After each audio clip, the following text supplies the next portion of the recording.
I filmed the entrance. Okay, recording starts now. You record or go inside? I said start recording and go inside. I'm already recording. What? What did you just say? Just call me a loser? No, I said she's really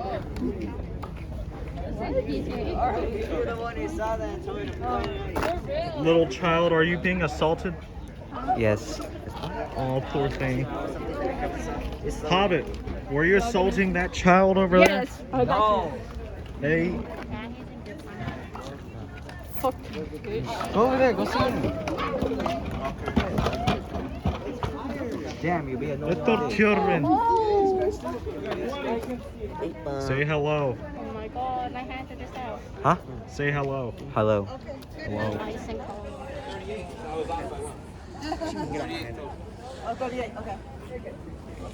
And he counts too. Don Davis, one of my co-workers, you'll take group 1 to the classroom, and group 2, you'll stay with me for the tour, and then after we get done, we'll switch off. Okay. Okay, with this group.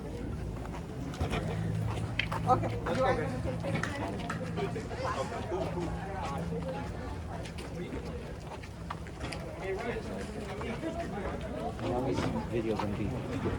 As long as my phone doesn't die.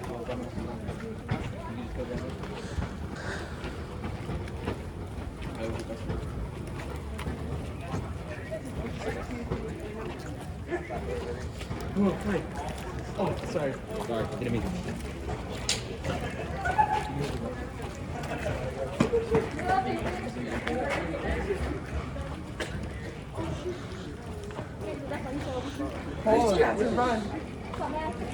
Bench.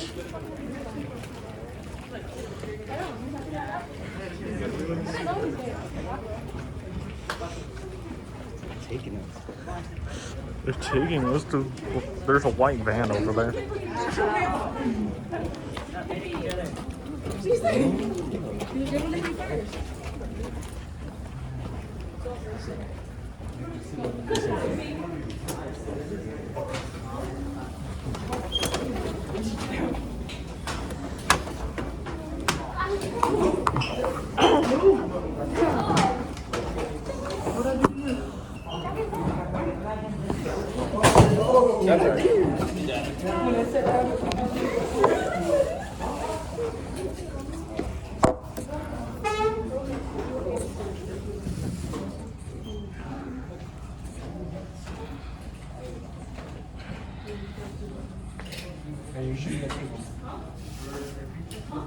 Have a seat.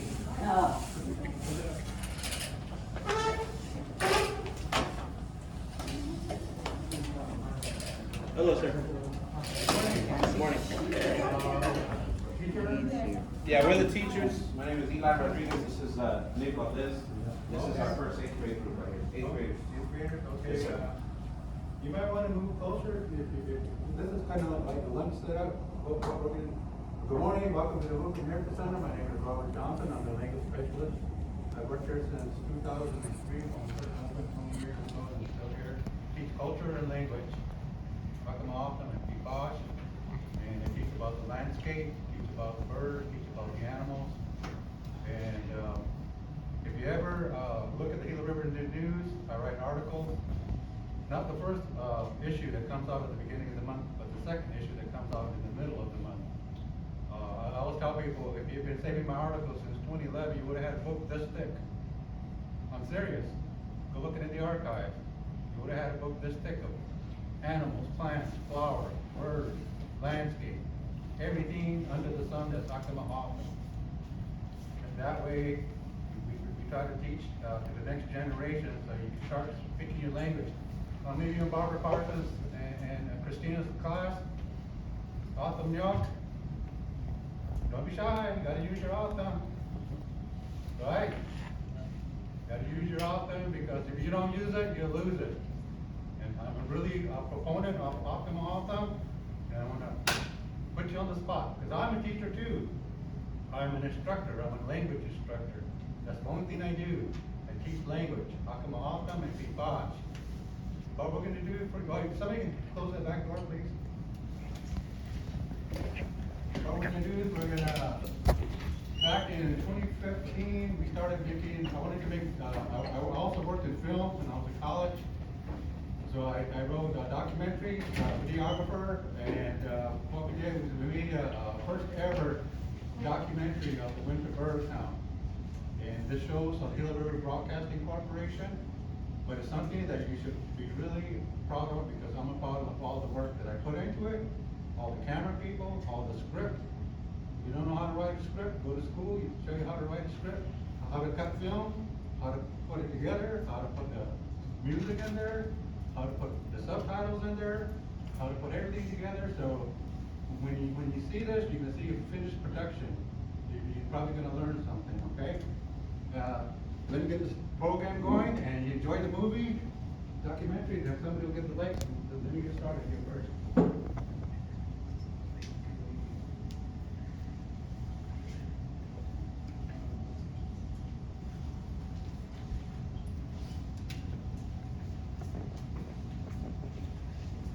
Okay, lights.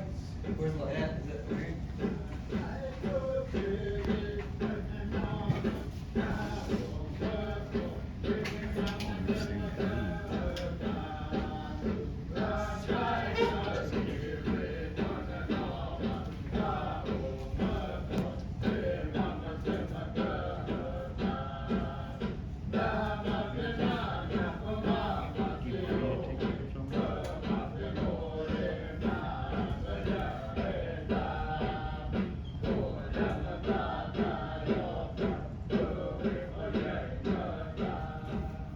The Gila River Indian Community Annual Winter Bird Count is an event that started in 1998.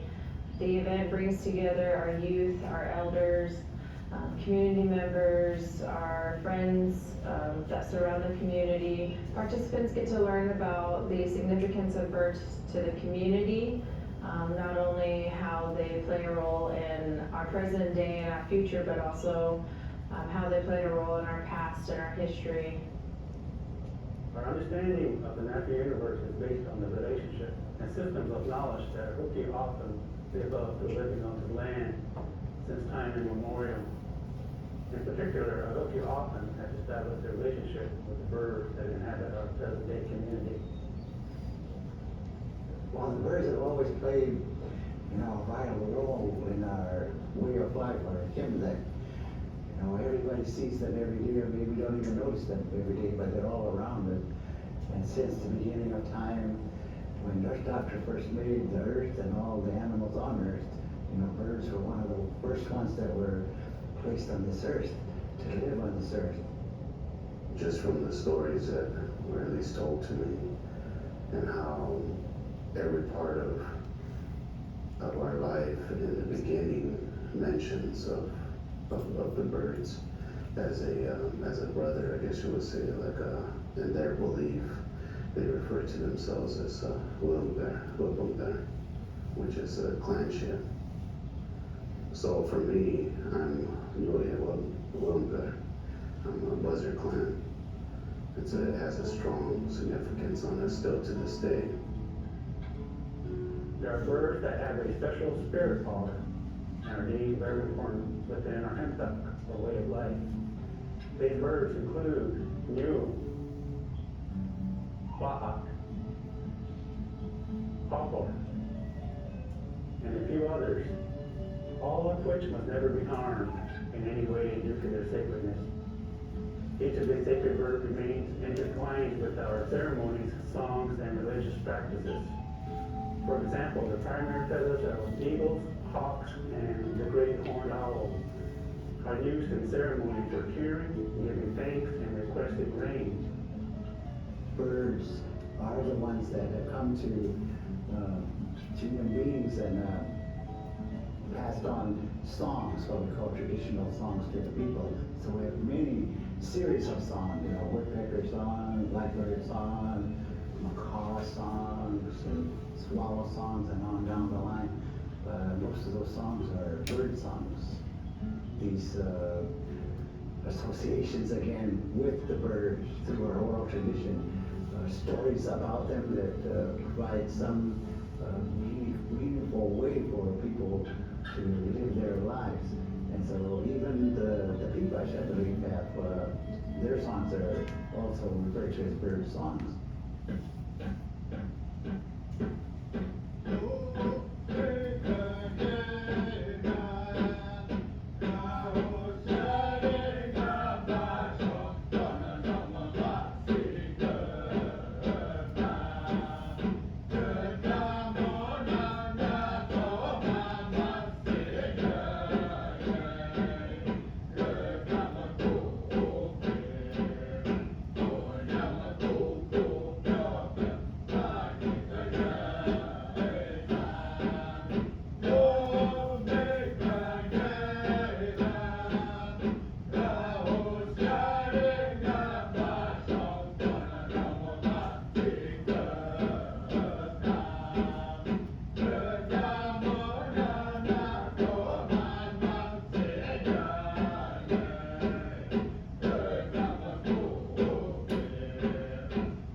The community had been approached by the state's Game and Fish Department when I first came to Gila River.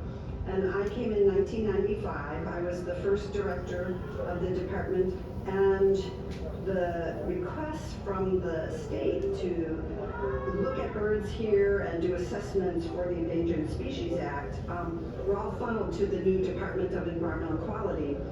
And we knew that the community was very committed to managing its own environment. And so the new DEQ said, well, it makes sense for the community itself to do an assessment of the birds. And birds are such a perfect high-level bio-indicator of the health of ecosystems. But they also have a very, very long tradition of being important culturally within the Akmalaatan and Peepash cultures.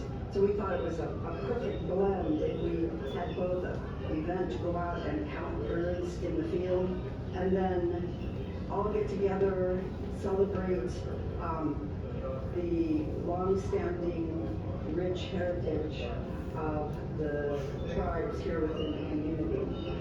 One of the first champions of the bird count was then Councilwoman Brenda Robertson. She saw right away the importance of the bird count and was right there providing information about the names of different birds and stories about the birds. And the council approved it. They were enthusiastic and supportive. So we started out with our first bird count. The Department of Environmental Quality at Gila River made sure that every young person got a bird field guide book. They got to use binoculars and learned how to use binoculars. And one of the most exciting things was to see young people running excitedly around with their binoculars at the first bird counts, and they were experiencing, in some cases, parts of their community they'd never had a chance to really see, and they were learning about the cultural heritage and the natural heritage of the community. We also knew that we needed to have some support. At the time, there really weren't any biologists working at the community, and we weren't birders. I'm not really a birder. I'm not that knowledgeable about individual birds in the field. So we reached out to the Maricopa Audubon Society. They had a lot of experience working with tribes. They had worked with the Fort McDowell Yavapai Nation in the struggle to stop the Orem Dam being built because there were endangered bald eagles living there. The Department of Environmental Quality continues to grow and foster partnerships with other tribal departments and outside entities to ensure the yearly bird count event is successful. DEQ's initial partnerships included the Gila River Police Department Rangers and the Maricopa Audubon Society. As the event has grown and gained support over the years, DEQ has continued to establish new partnerships, such as the Ulukam Heritage Center, Arizona Game and Fish Department, Gila River Land Use Planning and Zoning, Sonoran Audubon Society, and Liberty Wildlife. The Audubon Society has provided useful information in identifying birds and talking about the relationships between the birds and the environment. Well, the winter bird count reminds me a lot of the Christmas bird count that's been conducted by the Audubon Society for many, many years. It's probably the biggest, the most intact and the best celebrated data set of any kind of ecological system in human history. There are worldwide counts that have been done for over 100 years. What's really cool about it is it's not just scientists out collecting bird data. It's really what Audubon's all about. It's about engaging people in that science, connecting them to that resource, which is just so much more powerful. Not only can't scientists be every place at once, but having a community that is connected to the resource through an event like that really adds to its longevity and sustainability. Our Audubon partnership with Gila River Indian Community is in a class by itself, and that partnership has only gotten stronger with the passing years.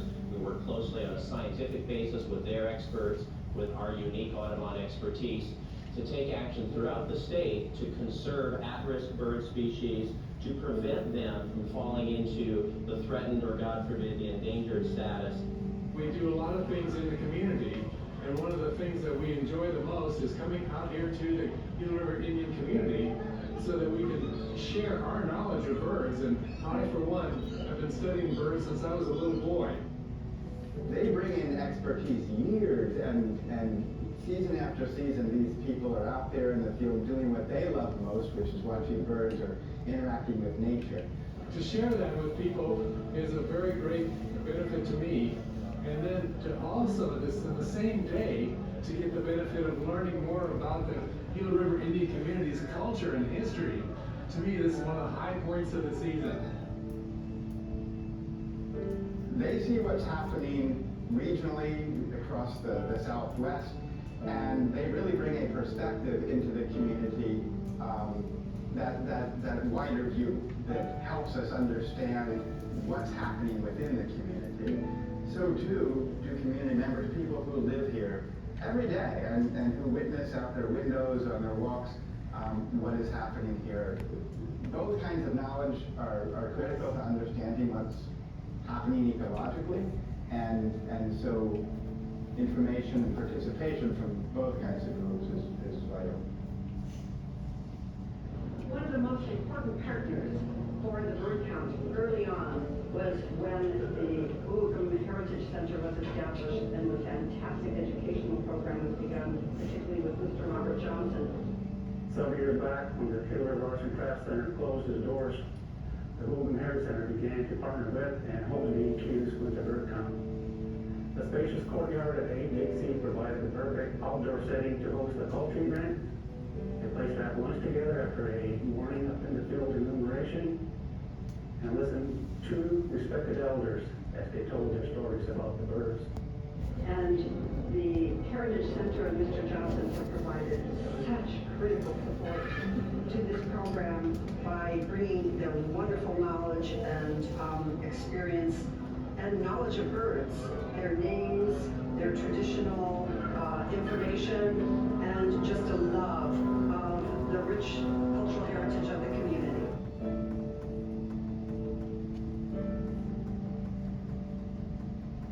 The annual winter bird count is typically held on the first Saturday in December every year.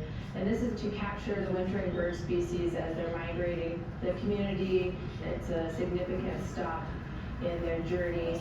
On the day of the winter bird count, groups meet up in 3 different staging areas. The staging areas are in District 5, District 6, and District 7.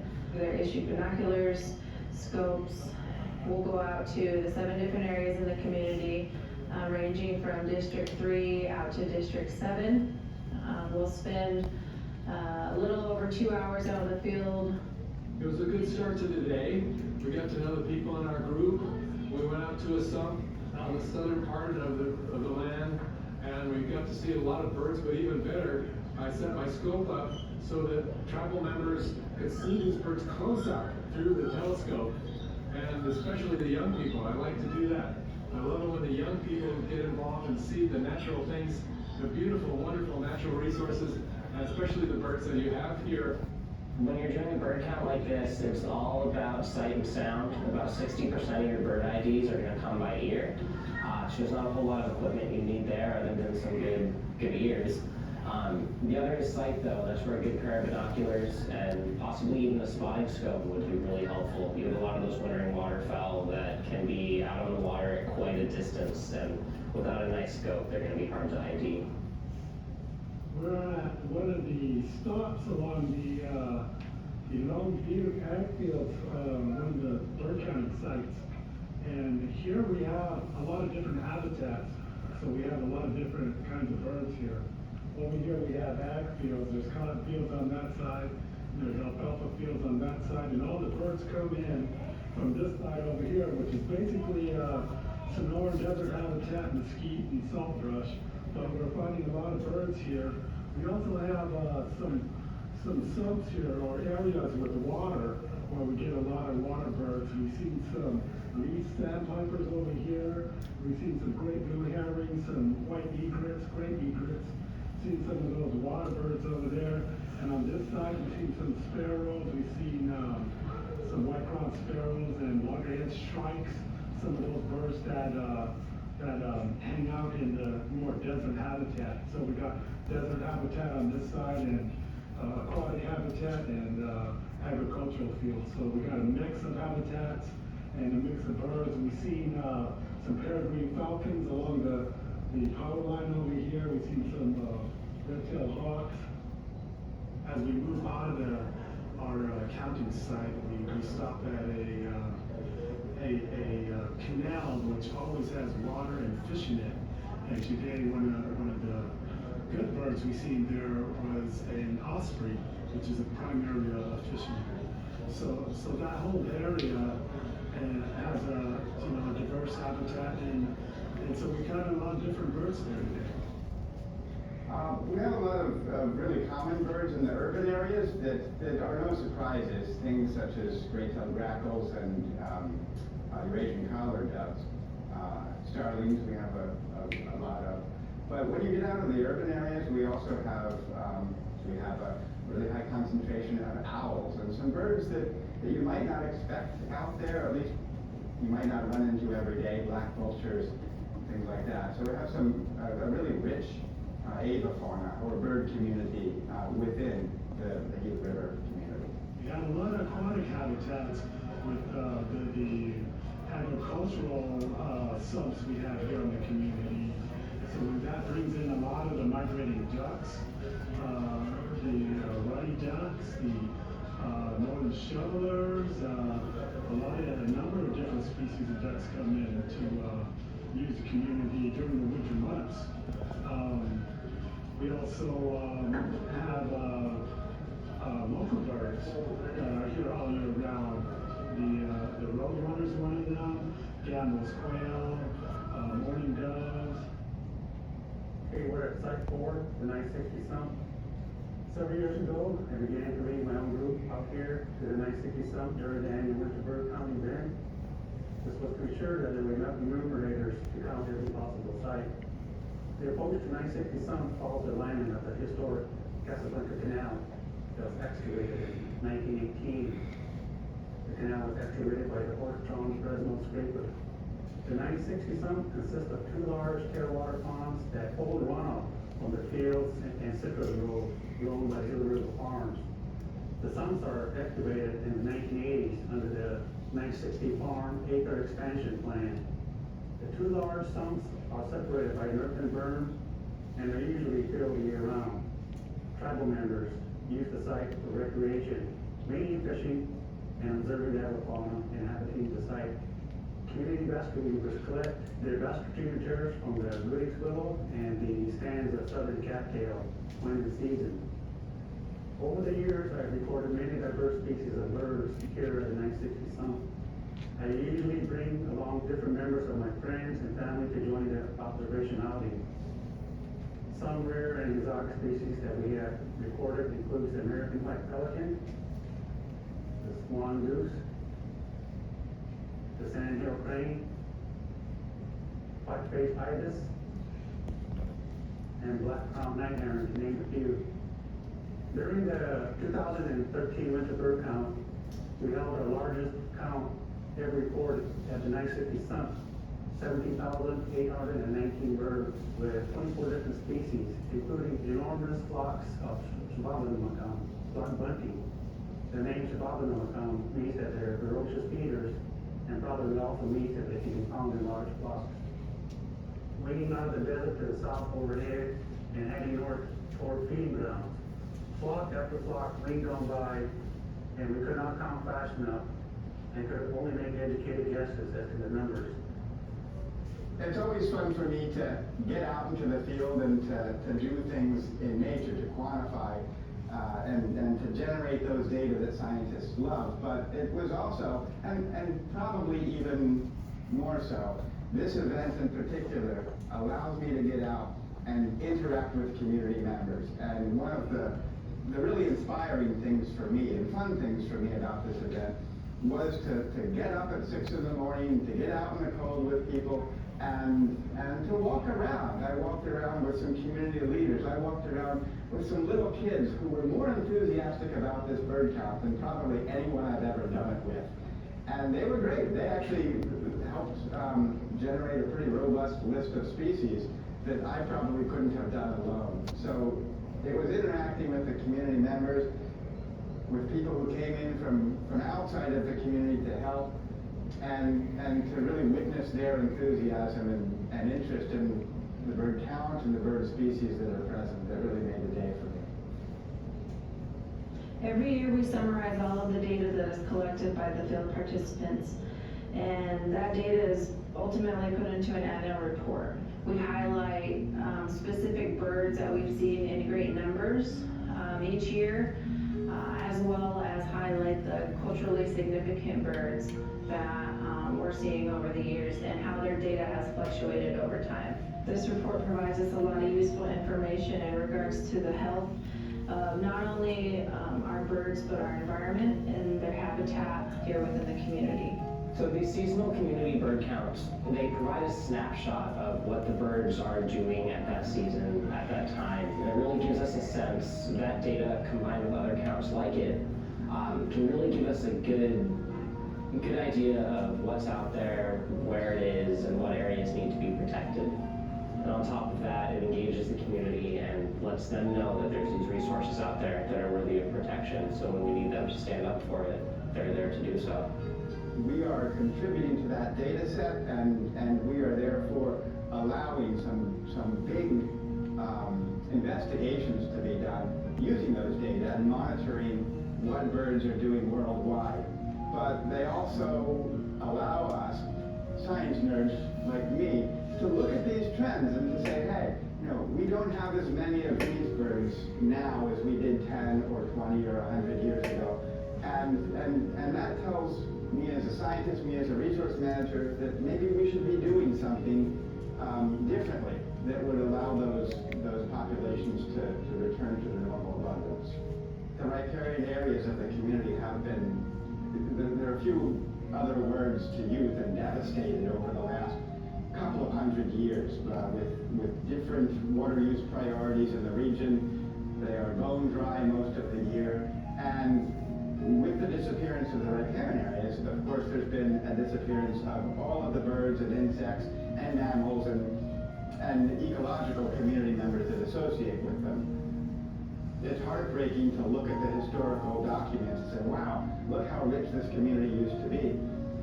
So there's a lot to be sad about, but I don't think the community has a lot of interest in being sad, because in addition to that, there's a lot of hope. And the community is figuring out ways to put water back into that river.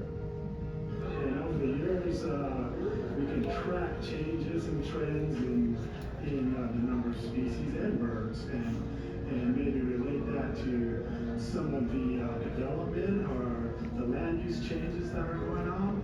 We can direct some of our data directly to that. The data is good to use, it means something. When the field activities are done, participants head over to the Hulukum Heritage Center, where we have cultural activities, groups that will share songs, dances with us, seeing all the different participants that come out, whether they're community members, elders, our youth, our leadership, you know, it's always a great feeling to know that the participants support this event and this effort, want to learn about the environment and our culture. It's definitely a good feeling when you go to plan this event and you can sit there and sit back and relax and watch everybody participating in traditional dancing and singing. Smiles are on their face. It's a great feeling to know that all the months of planning, that this is what results from it.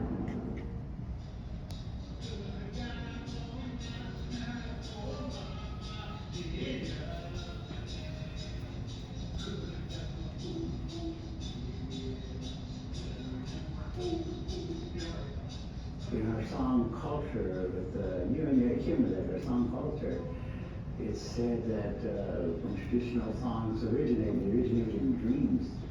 And all these bird series songs that we have, there was the spirit of a bird, we'll take Oriole bird, or Magico, that came to a human being in his dream and taught him songs.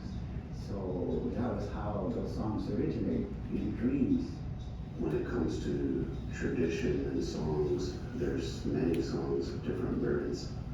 Specifically here in Santa Cruz, there's the Shasha, which is the blackbirds, and the woodpeckers, the inkling, and even in the creation story, there's the inkling mentioned, the woodpecker, and as well as the other birds and the guillador, the swallows, and speak of many kinds and talk about the mountains, insects, the clouds, you know, and the stars, the Milky Way, the Olmec.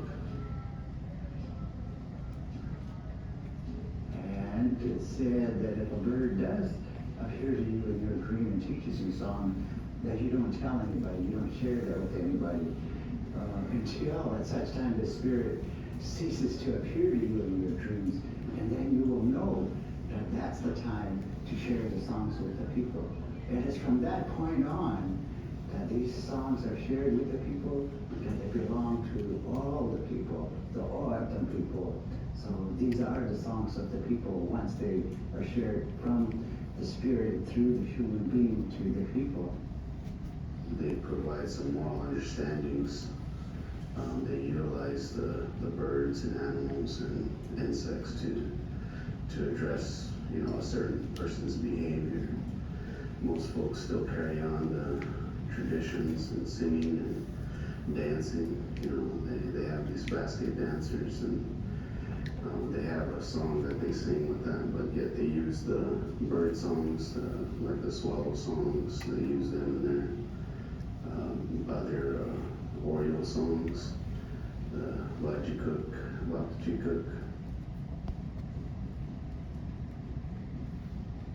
Through the years, back in 1993, there was only a handful of elders that were recognized as traditional singers within the community. In 1993, we were fortunate enough that these elders were able to share those songs and pass on those songs to the new generation of Akimurathan, for those songs to survive and to be revitalized, you know, for social dancing, for ceremony, for ritual. And it plays a great part in our everyday life, because people will come to realize that through our songs that is our way of life. It reminds us of our ceremonies, it reminds us of our rituals, it reminds us of cultural practices. It has language in there, you know, ancient words that we don't even use today. And it brings up the reassertions of our way of thinking about the environment, the world, the natural world, where all these things originate, you know, from the days of our ancestors. I am an enrolled member of the Gila River Indian community, and my family comes from District 4. Being able to be a key role in this event, it has definitely allowed me to grow and to learn as a community member the heritage heritage, the language, just the community in general and how everybody can come together and make an event successful. People learn about the culture, the heritage. It definitely has helped me in my growth and to understand where I come from. I come from District 3. I've also lived in District 6, and throughout my years, riding bikes, playing with my friends, you tend to think that you've been almost in every area of the community, but for the areas of the bird count, I've been able to go in places of the community where you don't necessarily would go and visit, and to be out in the areas of where it just looks like nothing is going on, and once you get out in that area and you see the desert just come to life with all the different types of birds, it's pretty, can't really describe it, but it just brings you this humbling sense, and it's just a reminder of what's directly in our backyards and all the different types of birds that you see. It's pretty amazing. The Winter Bird Count, really provides community members an opportunity to experience the birds, particularly in the early morning, to feel the morning air and the cool breeze, and actually to see the birds in their natural habitat. A lot of times, as I said, as people live their everyday life, they really don't notice the bird. During the Winter Bird Count, they actually come to hear them and see what kind of environment that they live in. And through that shared experience with the birds themselves, because the birds, don't see the human beings as well coming around looking for them or looking at them, but it really contributes to the individual cultural growth of tribal members when they experience this. And it's always good for the youth as well as adults, to experience this, because a lot of people just haven't really considered on a daily basis or even throughout the year about how birds associate with human life here on Earth. How it benefits the community is that awareness, reminding us that every bird is specific and is alive in this area for a reason, and how we're tied to them, and how they may be tied to us, and getting children to really see the community, sitting at home and just playing video games and watching TV. They're actually becoming a part of the environment and seeing and witnessing for themselves, what our Creator has allowed us to have in this world. And I think every person that goes and shares a little something with the community provides to them some, either its background or some knowledge of that they never had, even sharing of traditions and describing to them, how important it is to recognize and understand the movement of these birds and the songs and the prayers that go with them. So it's a great importance to this community.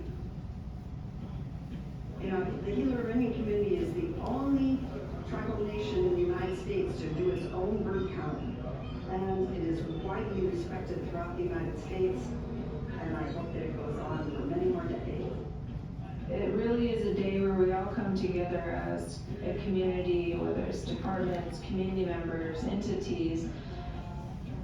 We all work together for a common goal, to bring people out, expose them to the wonderful wildlife and habitat that the community has. I really hope that this continues to grow, especially amongst the young folks, that they just come out and enjoy and see their community in a different way, that'll help inspire the work that we do, and so that we can help to grow future leaders within the environment. They're going to be the ones that come in and do what we do as a profession and grow that and maintain it, and even take it to further lengths than what we've been able to do, taking care of the environment and getting back to really what one of our our main cultural identities has been that link to the environment and to preserve it, conserve it, and restore it.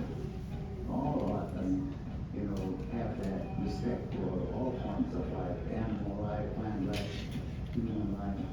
And here again, because all those beliefs originated, from our ancestors.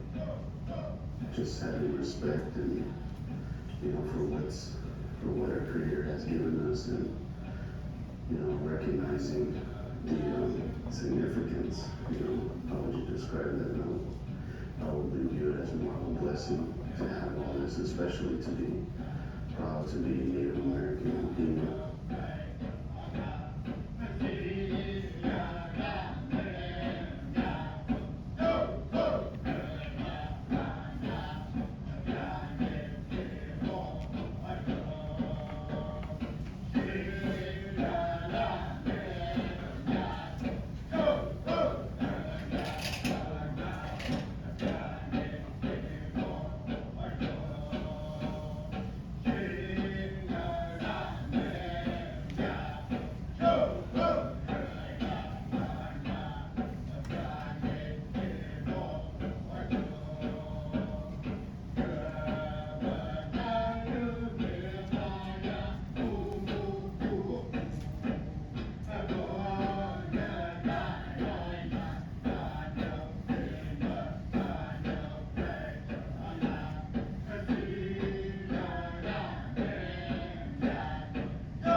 Yes.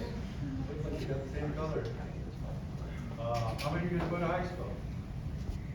All right. So you stay in school. This is a good example of what you can do with your life. What it takes to make a production, what it takes to learn about the environment. We need scientists, we need lawyers to protect the water rights, we need farmers. Somebody's got to take my job. I'm not going to be working here forever. Somebody's got to learn about their language and their culture and all the animals. So I encourage you to stay in school and don't just stop at high school, go on to college.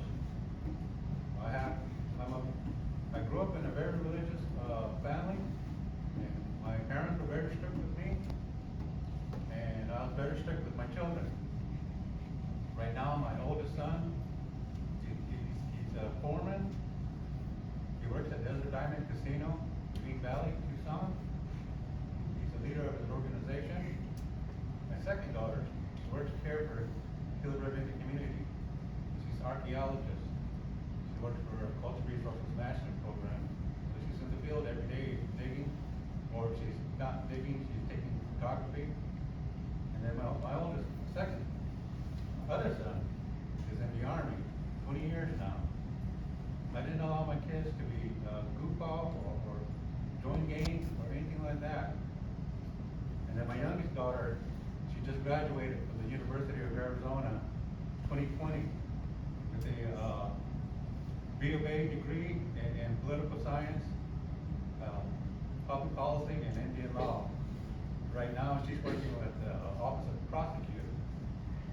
So hopefully, if you don't have parents, or if you have grandma, or You're the one that's had to push yourself. I had to push myself growing up. 'Cause my mom, she only had an 8th grade education. And my grandparents only had a 6th grade education. And they didn't know the world. They didn't know you gotta get up and go to school, you gotta come back and do your homework, it's up to you. You're gonna have to push yourself, and push yourself hard. But you always stay in school and find out what you wanna do. You wanna do production? You wanna do teaching? You wanna become a scientist? It's wide open. And there's all kinds of federal money out there for you to get a grant and to get yourself in a higher education. We just have wonderful, wonderful programs. Even right here at ASU, Grand Canyon Community College. We went, my family's endured with University of Arizona because my grandfather, George Webb, wrote the Team of Remembers. And his original manuscript, a lot of his family photos and all of his artwork is in the special collections in Arizona State Museum. So that's why we like the University of Arizona. And my son and my daughter, they all went to school at the University of Arizona. And like I said, my daughter graduated in 2020. So it can be done. And in June, they're gonna issue the Hill River Indian News, the newspaper where all these people went to school and graduated. I encourage you to pick up a copy and look at those people. Maybe they might be your family members. Maybe they might be your cousin or somebody you know. But they committed themselves to higher education. My niece, Lorena, she just graduated with a bachelor's degree, Grand Canyon Community College, 2 years ago, with a nursing degree and women's wellness. And right now she's working at Lucum Memorial, Gila River Healthcare.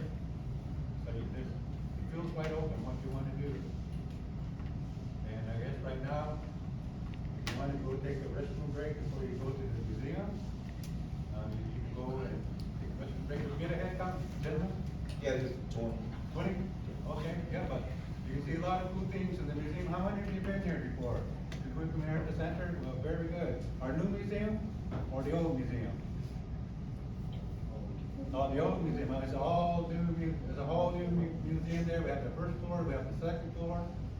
When I tell people, when you look at those artifacts, I tell them that's your artifacts. We work for you. You're our boss. Just remember that. This whole museum is yours. Those artifacts belong to you. They're treasures of the community, but also think about maybe you want to work in museums. Archives is just right here. Collections is over there. They take care of the artifacts. Me, I work in language, and only in language. Those guys work over there. They run the museum. They take care of the museum. They turn on all the videos. They clean it up, or when they do presentations. And this is a very important place. I think you heard over the years, we had Michelle Obama. She came to visit. We had Dr. Jill Biden. She came in and visited, President Biden's wife.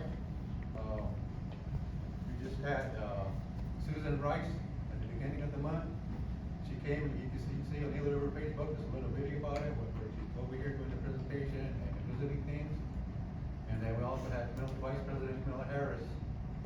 So people like to come here and look at the community. And I don't know if you were there, but they take our VIPs. They'll take them to the Gila Crossing Community School, Casablanca Community School, and the Mar 5. I helped design your Gila Crossing Community School with all the languages, all the culture in there. Me and some of the elders here, we were consultants for the construction team. Same thing we did over at Casablanca Community School. 2 newest schools in the entire United States and Indian America. You should be proud of that. Other people are playing catch up. They're still going to school with buildings that are hundreds of years old. But those 2 new schools, they're trendsetters, all new technologies. Same thing with the Mar 5. modify, talk about the water issue, you see the water running, it might be another trip you might want to plan, do it with your family, because we're open Thursday through Sunday, open 8 to 5, Thursday to Sunday, go there and look at the signs and listen to the water. Right now, as we speak, our new police department is under construction right now in Sackatoon. So there again, we're working with culture and language with some of the elders, and we're infusing culture and language into the police department. So those honor and pleasure to have you here, my students, and wish you good luck in your education. Enjoy the rest of the school year, and hopefully you have enough grades to graduate. Congratulations if you graduate, and have a good time. Enjoy the summer, get a part-time job, and get ready to go back to work in the fall. All right? Thank you. Thank you, sir. Thank you. Can we head out this way? Yeah, you can go there and put the rest of the Okay. Thank you, sir. Thank you.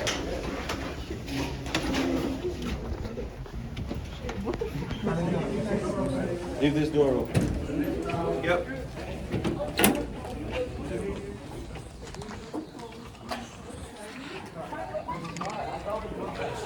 So this way, let's go this way, fellas and ladies.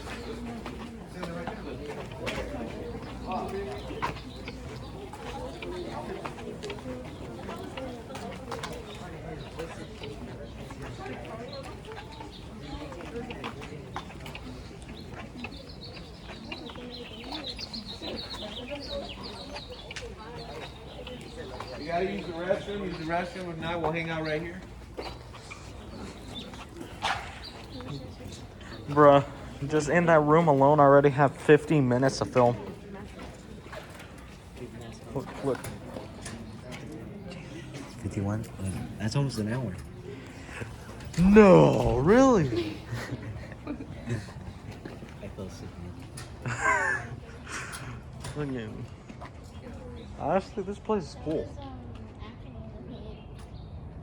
What? Yeah. I forgot who gave it to me. You fell asleep, didn't you? I fell asleep. I was fucking tired. That bitch was talking too much. Wow. Wow. Disrespectful. That is very wrong. Isn't that true? Do I not fall asleep? I fall asleep in every class except his. I didn't fall asleep in his class and Matthew's. Hold the door, open the door. You can't fall asleep in his class because he'll make fun of you. The point of the whole Not really. Why are you staring into the table? see through. Yes, you are. That was literally Why do you make sounds like that?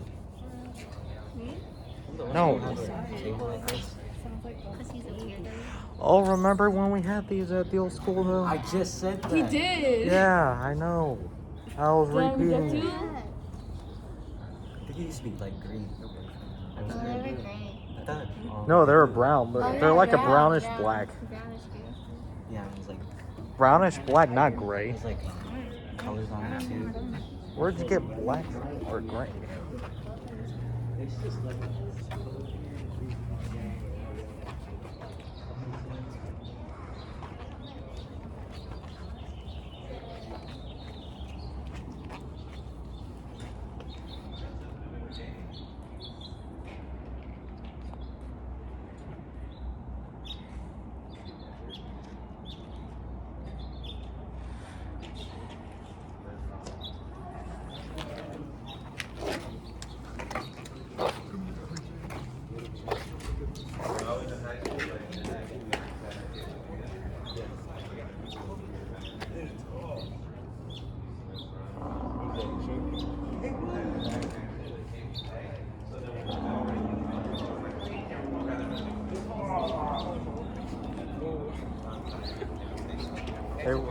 Hey Ryan.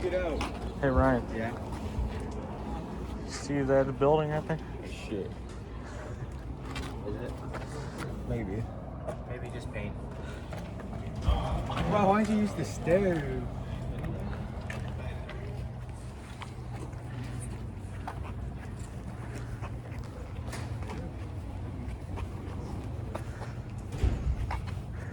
There's bird doo-doo on the big building. The bird doo-doo on the big building. Why is it so big? That's what she said. What? You're videoing this too? Yes. I hope you understand that I'm pretty sure the Science Center video got age restricted. This is almost an hour. I don't even know how long the video is gonna last. Because I'm like, I don't plan on stopping the recording. Maybe do it. Yeah.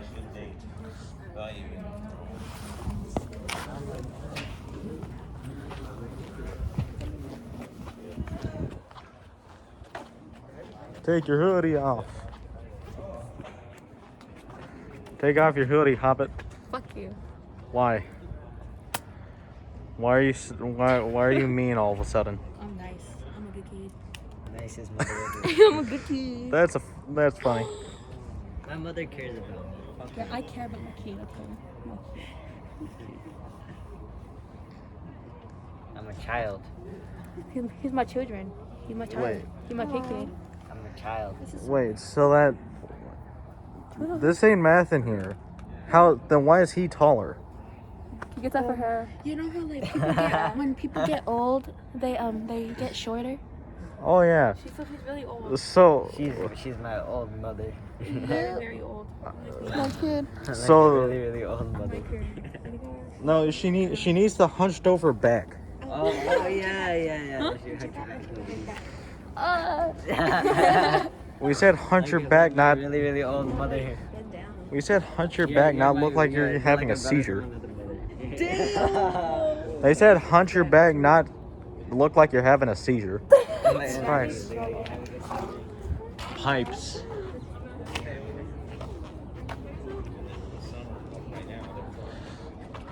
Restrooms. Big things there. So that's fun. Butterflies seem different. I like a cut, G. Ow, you dumbass! We hit them at the same exact time.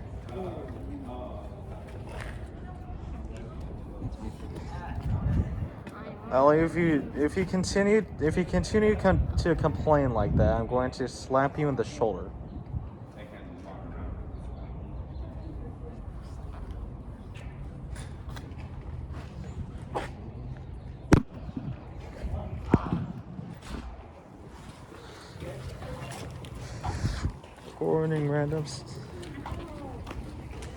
Recording random shit for content. Doo-da. Recording random shit for content because I am fucking bored. What you doing? Everything and anything. You having something for that? What? Yes.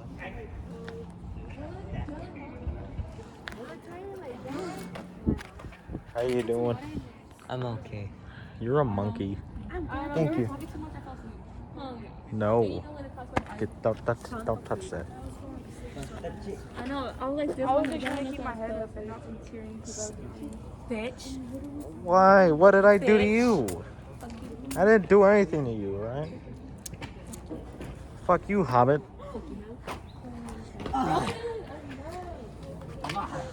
Jesus Christ, the only difference between you and that railing over there is that you're wearing clothes.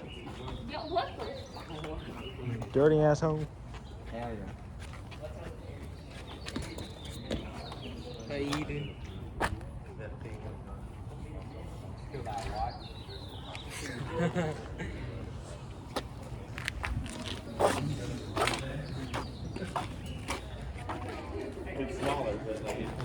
How'd they get over there? Over there. That was them. How'd they get over there? That's dangerous. I just realized that back... Yeah. I realized that back half of the building is open. There's no windows there. The back half is open. Mister, Yes. what do you rate the experience so far? 9 out of 10. That was good. It was really good.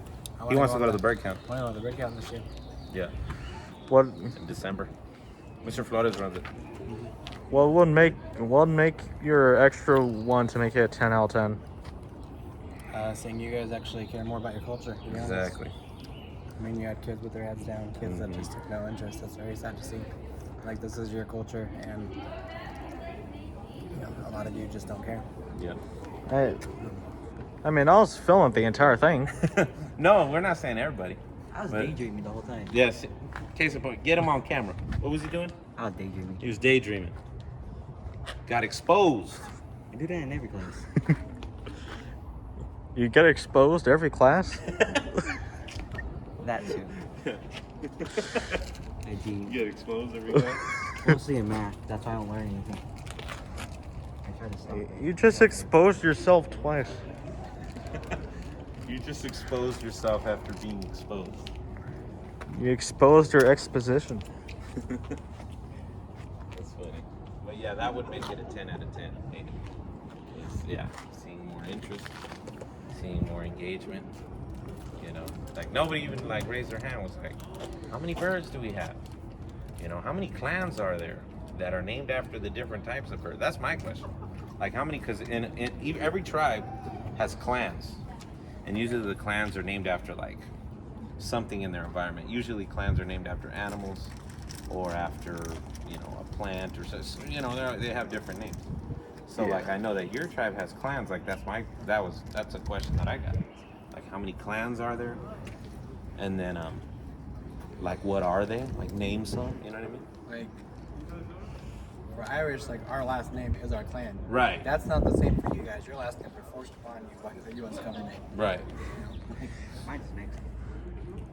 It's still foreign. It's still foreign. Yeah. It's still a foreign thing. Like me, like I'm Yaqui, which is a tribe from Mexico, and they have different clans too. I know what clan I come from. I don't care in the terms of like, I don't like embrace that, but my family comes from a like a clan within that tribe. They're called the Little People Clan. Cause and then if you look at like my family, like not me, not my generation, we're all huge, but like if you look at my grandparents that are Yaqui, they're all little, they're all small, and that's why they're called. That's why they came from the Little People Clan, you know. And then there's other. See, that's what I'm saying. Like you gotta know stuff like that. It's important. That used to be that. See the mountain. Funny thing is, I've always passed this place on the highway over there, but I've never I've always wondered what it was, or I didn't even know what this place was. Smaller from like the side of the road. On the side of the road, like all I see is that. Yeah, I always thought it was just that. Like honestly, I didn't even know this was a museum. I always thought I didn't even know this was a museum. Oh, Why? One of their, Hey, no. Hey. Oh, this winter break? Yeah. Oh, okay. They're temporary exhibits. I need this for something. Just a bunch of Where's your jack, bro? I need that for something, please. Oh, okay. Please. Mine. I need it for a meme. Mine, actually.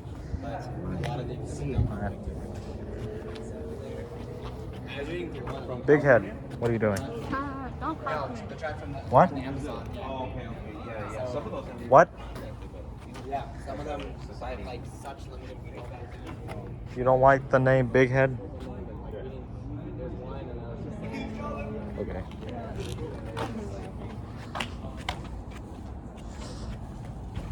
So, hi. Oh yeah, what'd you say?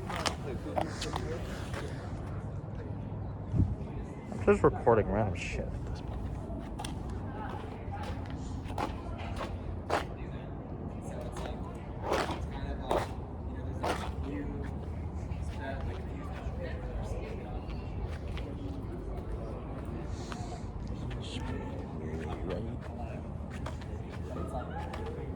It's almost like after you're 20, like the longer you live in, the more shaky it is. Like the worse first Sup? Hey, what does AD mean? Maybe? AD. Over there? Yeah, what does AD mean? Aiden. I forgot what AD meant, but. Hey. Mr. Rodriguez, what does AD mean? What? AD, after the death of Christ. So 12, like we live in the year 2023, AD. 2023 years after the death and resurrection of The Christ. technical meaning is Latin. It's Años Domini. Yeah. Means in the years of the Father. Yeah. So That's how they, in those old movies, they said the year of our Lord, 1863. Like it's basically the years after the crucifixion and resurrection of so Christ. year one was the year Christ was born. Yeah. So Años Domini. Yeah. The Father. Yeah. Year one is the year he was born. The year before he was born was 1 BC, which is before Christ. Yeah. That's why you see the old ancient times, they say BC, before Christ. AD is. Now you'll see in a lot of science stuff. They'll say BCE. They'll say AD. CE and BCE. So Common era CE before the is common the era. common era. So this is considered the common era, and that aligns with 188. And then BC is before common era, and it aligns Meaning with BC. common era, meaning Christ. Meaning It's the era basically of people that want to take like religion out. that want to take religion Jesus outside out of the dates. Yeah, So. but it's the same thing. It's the same years they're talking about. Yeah, but that's what that means. Oh, Let's go, buddy. Ow. One of the USA. Da, da, da. Hey, buddy. I got halfway here. Down this tree. It's very Find that tree, Bear. Tree. Hi, tree. It's green. Of course, it's spring. This is Tree. It's green. Its name is Tree. His name is Gerald. I wonder what type of wood that is. Damn, that's right. There's a child getting. LA.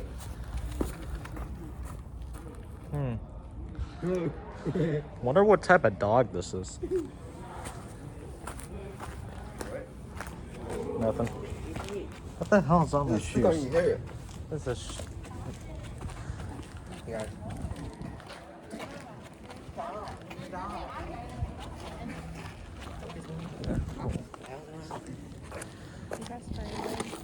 Why are you? Spiderweb? Yeah, it is. Oh, Yes, yes, it is.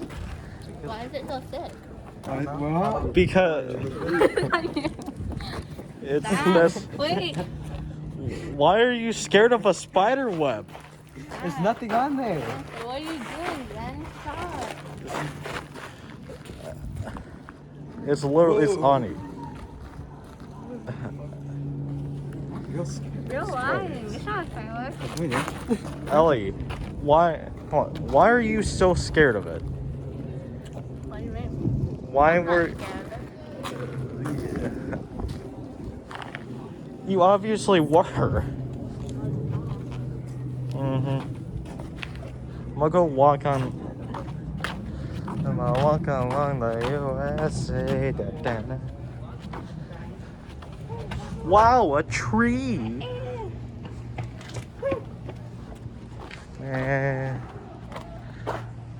Tree. Rock. Trash can. Fountain. Road. Mountain. Oh, shit. I can come out. Nope.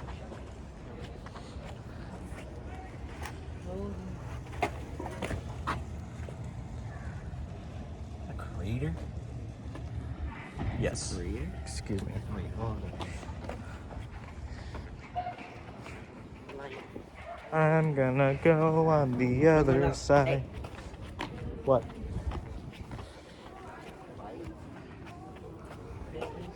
We walked along this path earlier.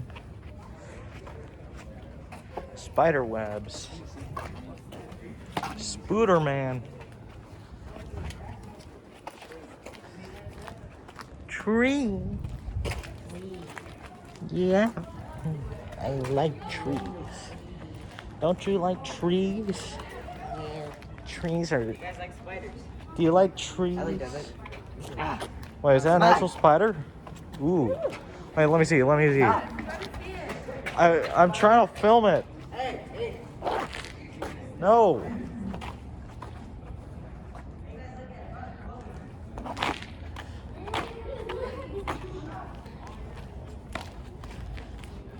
Get the fuck away from me. Wonder what kind of dog this is. I see it. I see it. I see it. You see it? You see it? You see it? You see it? What is it? You're not supposed to get it. Wonder what type of shoe this is. No.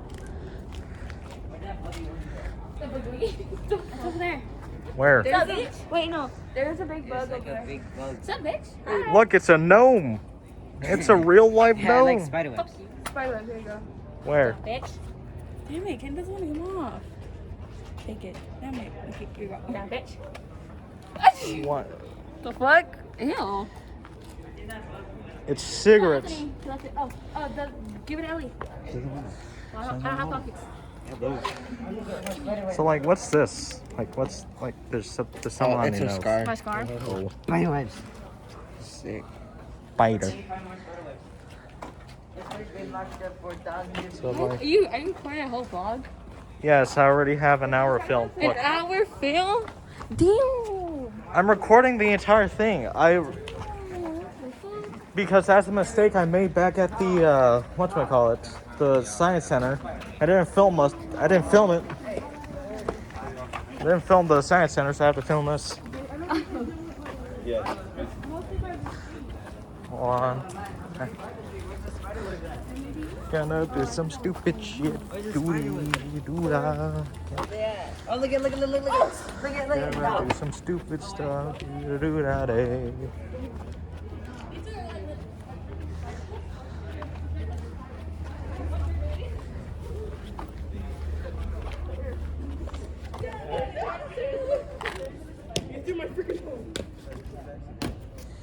Where's all the spiderwebs at? There's more. There's more over there. Yeah, I can see some of them.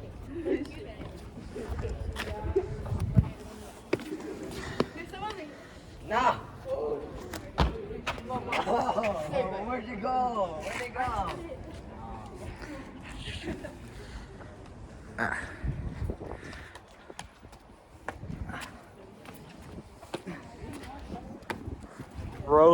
Bro's got legs. Where y'all go? Where you at? Here. Hi. Hi. Okay, spiderwebs. Mine. Ow. Shit. Hey, don't put it in my hair. Trees. I feel like I'm being hanged. Wow, look at this. It's so cool. Look at Lily. Most of the spiderwebs are supposed to be in the trees.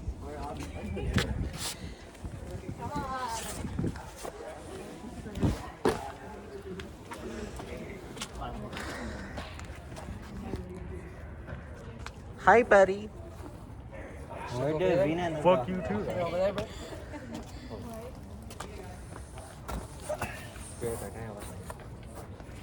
I come with?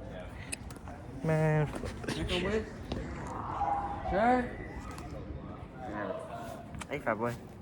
Man. Fuck off. Why don't you go sit down there? Go down there. I feel like I'm dying. Go over there. Hi, Patricia. What was good, that, fat boy. What was that voice? I've been here. I've been staying here the entire time, fucker. Oh shit. Wait, what? I've been staying here the entire fucking time. Hi, fat boy. Tree. You. That's a stranger. That is a stranger. It is a stranger. That's a stupid one. Oh shit.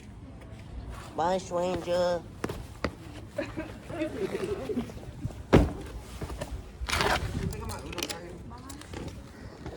Oh, hey, no. I have all the power. I have to go mess with the short one real quick. Hold on. I have to go.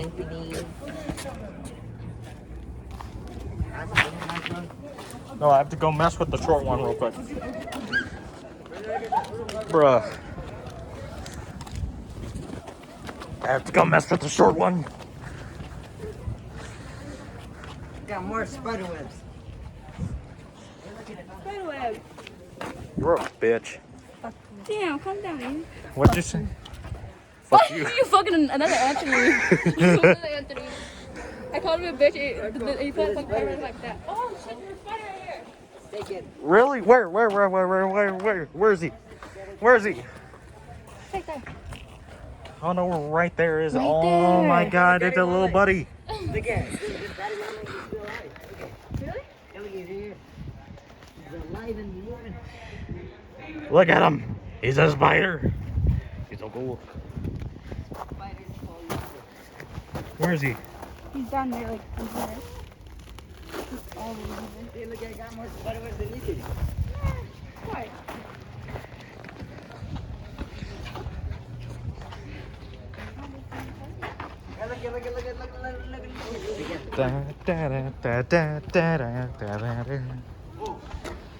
You guys know where we can find more spider webs? The trees are green. Hey, Chuckles. Hey, get on the sidewalk. That's disrespectful. That's just disrespectful. What's with the pause? What's with the pause? What pause? I'm excited to see some ancient. Did you know that trees are green? Trees are brown and green. Well, it depends on what the season is. Some white. But did you know that that's green? That's brown. Wait, what are you pointing at? What do you think I'm pointing at? The only green thing up there. Those are leaves. Are you blind? No. Yes, you are.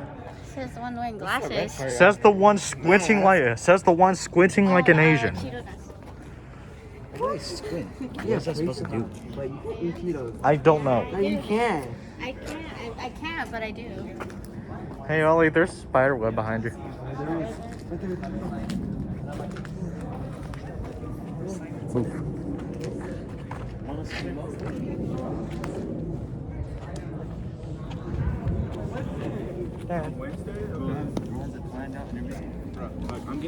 I'm getting $5 just to like break someone up. Really? Yeah, you think that's good? Who?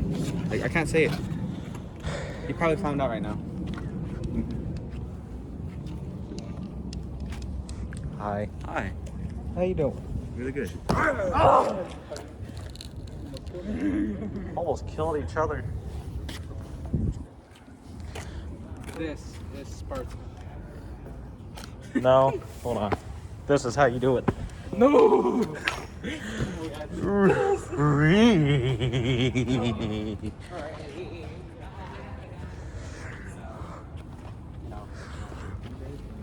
Roro Raggy.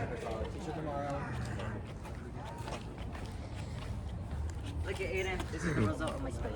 Roro Raggy. Retard. No, retard. Spider head teeth.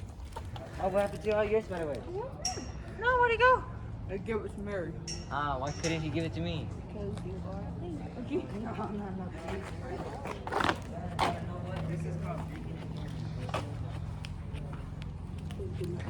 What are you doing? She's like tanning. Huh? You're tanning? I'm not tanning. I know, I'm just kidding. I was about to say you're tanning right here. This is. Why are you gonna tan in front of a tree? That's disrespectful. That's disrespectful to the tree.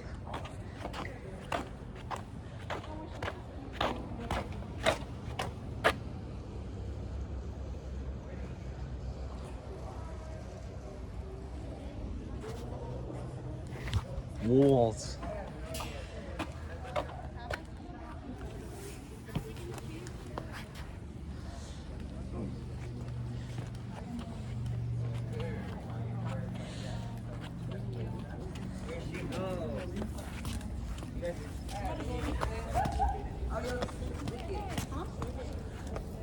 No to trees. Say no to trees. Because I can't stand up straight or else I'll hit my head on a branch. Sit down. No.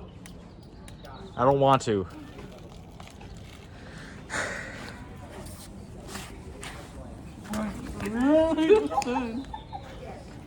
Tree. Ow.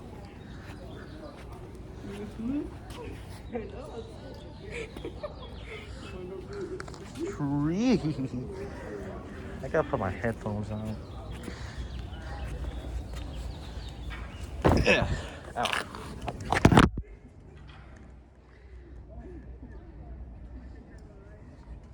There we go. So now I don't have to deal with people's bullshit. In 4K HD.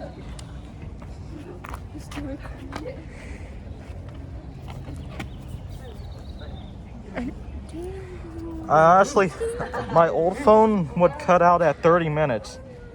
It's been an hour and 20. No, my old phone. My old phone was an iPhone 8. And that one cut out 30 minutes. This one's going an hour. Is it good? Huh? Is that going really good? Yeah, this is an iPhone 14, new one. I'm just hoping this will. I'm just hoping that this. I'm just hoping that this is gonna post on YouTube.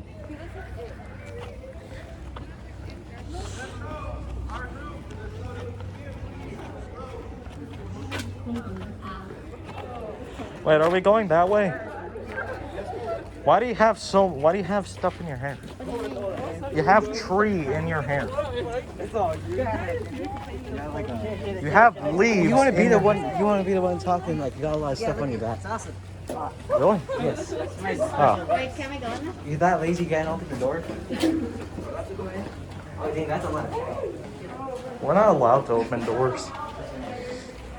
We're gonna break something.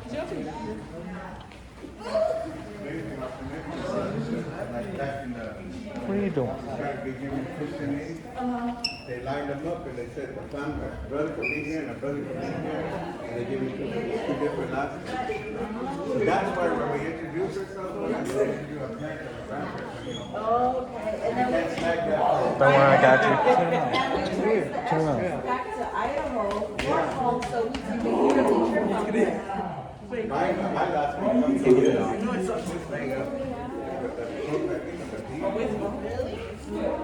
Okay, so you guys are gonna line up over here on this side with Mr. Sabori. With Mr. Sabori. Hi. Give him your undivided attention and please keep your hands to yourself. You can use your phone to take pictures and go on about your day. Say bye. Thanks for coming here.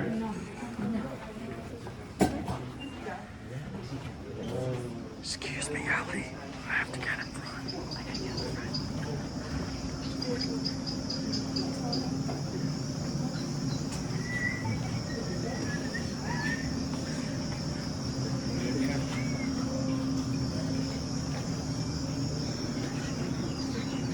Okay, I usually start outside because of the weather, but when we built this thing, it was area, it was done in like in 2003. They had asked their elders for their input of what they wanted.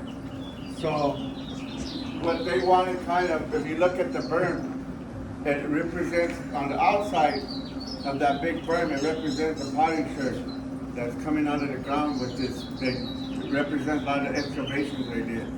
Two major excavations were Snaketown in 1934, 35, and 64, 65. So that's where a lot of our artifacts do come from.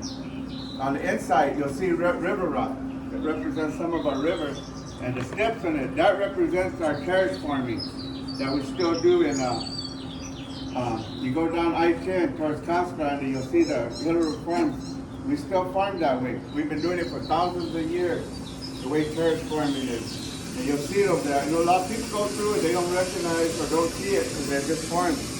But that is how we've been doing it for thousands of years. Now this right here is the river in eastern Arizona. This was taken about 5 years ago. It's just to depict what our river, what we lost, the water we lost. If you listen closely, you can hear birds, you can hear like the water, you'll hear the birds and stuff when it comes down. But it's to show what we used to have. Our river here in our area was a lot wider. Just as shallow, but a lot wider. So if you listen quietly, you can kind of hear it. A lot of our trees are willows, like we used to have a lot of cottonwood. Now we don't have that many. So we did lose a lot of the willows that we used to have. Cats, a lot of our stuff, they have to regrow.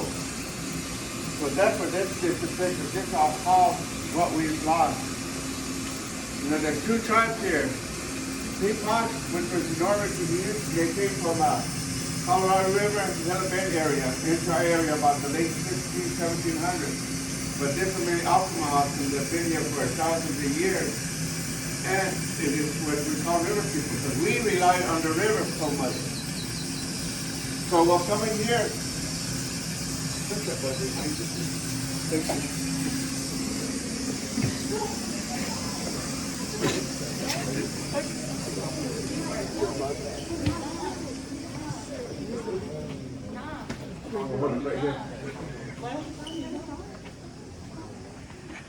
Okay, like I just talked about the river. Now, if you look at the exhibit cases are even up there. It shows how the river shows how it is, how our river would be. Even down here, the flooring that depicts the dry clay from a river. See how it's cracked and stuff. But to remind people, we are river people. We come, a lot of our stuff does come from the river. So this first exhibit right here is some of our baskets.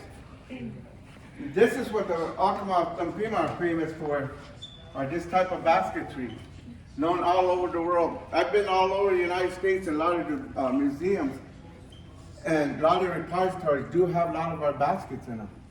And some of them don't have names because then NAGPRA can't bring them back to us.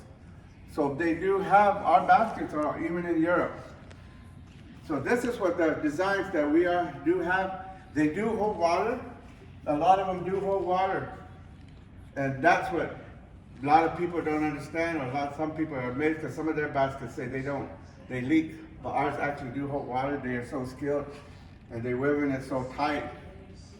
So on this side is our everyday use stuff, some of the stuff. The vessel right there, they call Oya, used to be in the bottom of our odaskis, our traditional houses. They used to dig a hole, put them in there, and with just the top above the ground. And they used to put grain in there, water. That's what kept our, kind of like a refrigerator, kept everything cool in there. So, you know, when you dig down, the dirt's kind of wet and cool. But that's what that did, that kept everything cool. And this is one of our baskets for storage. This right here, we just finished the harvesting of the hunam. Everybody know what hunam is? Anybody? The cholla bud cactus that you see all over. They call it jumping cactus. That, the hunam, before the flower sprout, that little thing we take, we pull them off, we cook them overnight. My family, when I was young, we used to do that. Get them, put them in cans. I mean, we get barrels and we put them, the family would be out there digging when my uncles would be digging a pit. Then when we took everything, we put everything in a pit overnight. They roasted overnight. Then in the morning, because they were still moist, my grandmother would sit on the side and cook some out for breakfast. I used to get up and run with salt and sit there and eat beside them. But they put them on this to dry them out, and then they roll them like that to take the spines off the stickers there.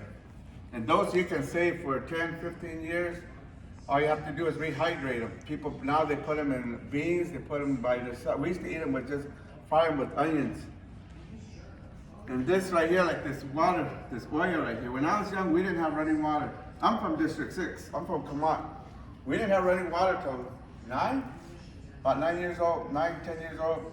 So our vessel was a little bit bigger than that. It was on a tripod on a mesquite stump. We had filled it with water. During the summer, my dad would get up early, get a gunny sack, wet it, and put it around it to keep that water cool at night. And we just have a wooden lid on top with a dipper hooked to it. And that's how we drink our water. That's what kept us cool. And then this right here, the stump. My grandma used to use, hers was sideways. And she used it for some of her dried, plants. that she used to make. Early in the morning, you can hear her thumping away. It's either corn or something that she used that she was making. We had dry flour, the ironwood, some of the flowers, the flowers of the ironwood you can eat. So she dry them and crush them and put them in stuff. So we can come down this way. So right here is our textiles that we used to weave. I say we used to because the men used to do our weaving like this. Unfortunately, we lost the art to weave. And we had some weavers from other tribes come and show them the weaving. They were looking at it because there's so many, we have so many lines, so many threads on there. They were wondering how we could do it. We have a piece of cotton in there because Pima cotton is some of the best cotton in the world you can get anywhere. Some of the best cotton in the world. We do have blends now. Do you see in Walmart or JCPenney, it says Pima cotton, but they're not the pure Pima cotton.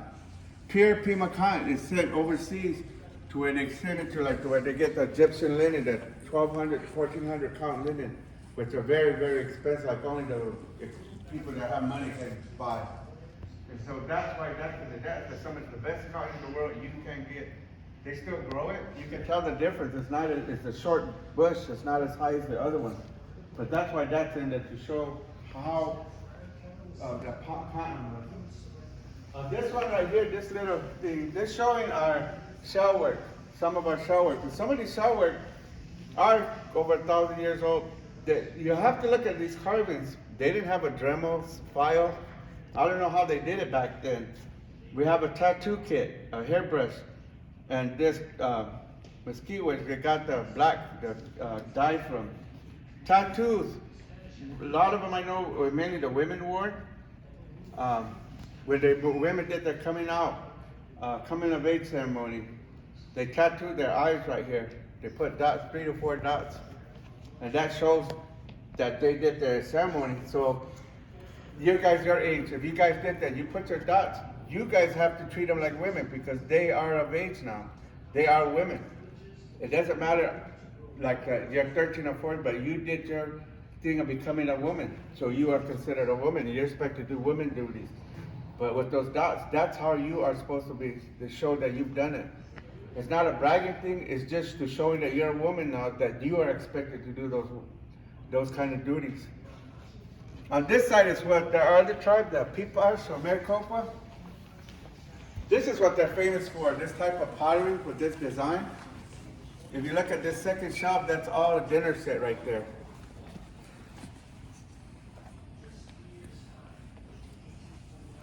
We don't have too much pottery because the Maricopa didn't believe in putting their selves out there, they say. So a lot of our pottery that we do have aren't even signed. We don't know where they came from. Some of these are like the 1930s, 1940s up here. But recently we've been having people call about the pottery. People are trying to saying the Pipas pottery. One lady called, she had a Pipas plate, or a guy was trying to sell a Pipas plate, but it had our maize on it. They don't cross designs. If you notice, there's a certain design, there's certain stars in the triangles they have, and the swirls. They won't put none of those on there. So if you ever see one or somebody that guy was trying to sell it to her for $500, and I told her it's fake. Because they won't cross designs. You'll never see that. They never cross designs. You'll never see our basket design on one of these. So on this side, these are to me are my modern dresses, modern traditional dresses. My grandparents, my mom and them told me that they used to have a long time, like my great grandmother, they used to wear just a piece of cloth around the top right here or wrapped around their waist or nothing on the top. Like the peapod, this is a peapod skirt. It's made out of willow. Back then, it would have been real soft because of the river running. You know, they were able to make them. This one, of course, is very old and it's dry, but that's how the river was. That's why we use the river for a lot of things. So those are some of the modern, I call modern dresses. Like the shell work, you saw there in the necklace and these. I tell a lot of our non-community members, that's like our bling, our gold, because when they went to get the shells, they either went to Sierra Cortez for the salt journey, which was still done up to 5 years ago, or to the Pacific Ocean to do our water ceremony. You know, water is so powerful, it's the most powerful thing in the world. It takes out fire, it can destroy land, it can destroy your house, it moves, changes the earth when it runs. That's the most, so we have to acknowledge it. And the salt that we used to go get in the Sierra Cortez, they used to use it for trading with other tribes up north or for ourselves. Like say up to about five years ago, maybe the Trump walk came up. They can't go, they're trying to figure out how to do it now. But that trail they've been using was there for thousands of years. My older brother, was one of the last ones to run on that salt journey. So a lot of things are still being done. Some they don't really put it out there because we're not supposed to, but a lot of people still do some of our old traditional stuff. But that's where the shells come in, and because of those trips they have, they are so blessed, so it's also our protection. We use it to protect us. Okay, over here on this one, these are some of our infant carriers out there made of willow and cottonwood. When I was young, well, I was a baby, my mom said we had one that she put all of us in. It to kind of bring us home. And this right here, this Uskakama arrowweed, this is a storage basket. When I was younger, we used to have flat houses, a lot of flat houses, like my grandmother's. And you see them drying the corn inside these, or grain. What they used to do, because that Uskakama, they use it on our houses, on our vatos down, because that tangent stuff, they didn't like the bugs don't like it. So it protected a lot of our stuff. So you see a lot of the vatos and stuff, that's the reason why we do use it still today. This one next to it is used to make the chewy, the flour, or they used to sift the wheat, and then they put it on. My grandmother used to use one of her, she was a basket maker, but she used to one of her baskets. Put coals in there, put the wheat in there, cook them. And then me and my younger brother, we used to help her with the meat grinder, grind it up. And that was what we call chewy, the flour, but we also used to drink it. I think some call it panoli now. We used to use it, drink it with, sweeten it with brown sugar. And, a lot of people don't like it now because it's grainy. But that was my first, that was what we call our Kool-Aid, because that was the only other drink. We either drink water, at my grandmother's house we drink water, panoli, or chewy, and coffee. That was the only drinks we had. You know, that's all they fed us. And like Owamich, that was a meal back then. We used to use a salsa with water and chili beans and then dip that was our meal. She'd just make a bowl and you just pull out one of them in there. Well, now it's just a side bread to, a regular meal. But that's what they used to use. This was a pottery style, the same thing. This right here, the giho, I always call it the first backpack. And you can tell how the women use it up there on the wall, the big picture up there where they carry wood or the pottery to go to go sell and stuff. We were common people. My grandfather was told we were common people. We used what was around us. So we always did things for other reasons, like this stick right here. It was used to help lean it up. If you need to stand it up, it was a lean-to, but it also used it for the point. Was for to keep prey away, or if you need to stand up and you had a heavy load, you can stick it in the ground and pull yourself up. So we did a lot of things for that reason. If you look at these pottery shells right here, we had these are dated to 775, 900 AD. So they're over 1,000 years old. So that tells you we've been using that basket. That's been used back then. One of the most common mistakes we get from people, they say it's them. In our language, and these shows are gone. Well, not too many Megati that are tried, that they disappeared, that they eat them and stuff. That is just the way we see it, but layman terms, it just means the ancestors. That's all it is. But in our language, we deprive it, those have gone, so they think it's a tribe that left. But we're still here. We're still, we have proof that we've still been here. So on this side is what's coming up, the Vitelage harvest. That's coming up around June when it gets hotter. They go to the saguaro cactus and pick the fruit. Obviously, you gotta fight with the birds because the birds like to eat them also. So that should be coming now. I know they have where they put them into cito for syrup, and they make bread and muffins and stuff out of it. But we used to have a wine festival. Don Alton still has that wine festival. And if you look closely at these, you can see the stains of the baskets in there where we used to use it. The way I was taught, my grandpa used to tell us that the reason why they did this wine festival is around July, beginning of July. The men would drink it until they got sick, and they either vomit it or they have vacuas. You know what vacuas are, right? Diarrhea. And so the rain came. The rain had to come and wash it back into the earth. That's why we get the monsoons. And we don't do it here no more. And I tell some of my brothers, some of the people out, maybe we need to, because we're having a drought. You know, TL still does this, and they still get rain. The villages that do it, they still get rain down there during the summer. They get a lot of rain. Okay, on this side is this lady from District 5. Her name is Isabel Johns. These are her collection of our squash blossom design. They go from 4 petals to 13 petals. These are some of the materials, the cattail they're used for the coil, the devil's claw, and the willow. That's what they use to make their baskets. Every once in a while you'll see a tan in it, that's cottonwood. But there's a difference between ours and you'll see a teal basket. The difference is the teal baskets weigh a little bit heavier than ours. They use buffalo grass down there to make the coils, and we use a lightweight cattail. So when you pick them up, you can tell the weight. There's a big difference in the weight and the edging on the top. Theirs is a little bit crossed. Behind you, that big basket is Don Alton. You can kind of tell the thickness of it and the way the top. See how it's got a cross stitch on it? At top, if you find these devil claws grow wild.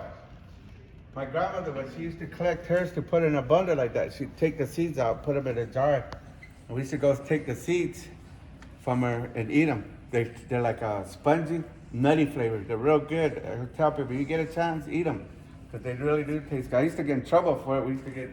She used to chase us off, but I always tell people try, because they are really good tasting seeds.